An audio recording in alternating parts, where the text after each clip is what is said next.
កើយម្លេងកូនបានស្បើយពីទុកថាចិនលក់ពេញផ្សារកូនថាស្អាតមានតែមួយនាងឈ្មោះអាហួយជួយបានការងាររាប់រយដាំបាយលាងចានធ្វើអ្វីក៏បានម៉ែអើយសូមម៉ែកុំកន់តើយចូលឲ្យហើយក្រៃនាងបានគេពេលដែលចូលដល់សែនខ្វល់ក្នុងដួងចិត្តក្រៃអូភ័យក្នុងដួងใจស្ទើរភាំងភ័ណ្ឌពេលបងកប់ថ្លៃ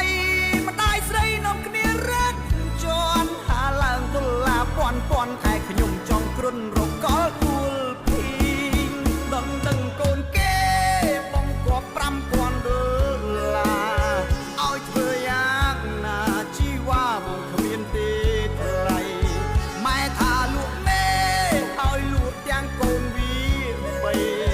លក់ស្រែលក់ដីថ្លៃអើយនៅមិនគ្រប់ឡើយ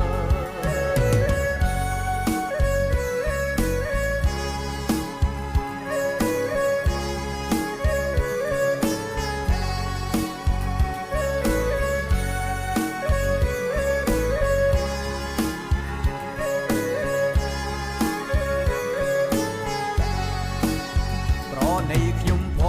ងកុំចងរិតតឹងខ្លាំងពេកប្រយ័ត្នតែញៀនគេស្រែកថាលក់កូនស៊ីមែនទេ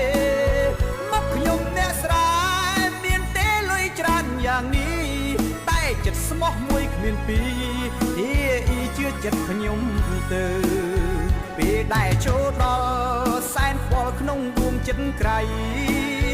អូភ័យក្នុងដួងใจស្ទើរភាំងភ័ណ្ឌពេលបងកប់ថ្លៃម្ដាយស្រីនាំគ្នារត់ជន់ហាឡើងដុល្លារពាន់ឯខ្ញុំចង់គ្រុនរកលដួលភីងដឹងកូនគេបងកប់5000ដុល្លារឲ្យធ្វើយ៉ាងណាជីវ៉ាបងគ្មានទេថ្លៃម៉ែថាលក់មេឲ្យលក់ទាំងកូនវាបីលក់ស្រែលក់ដី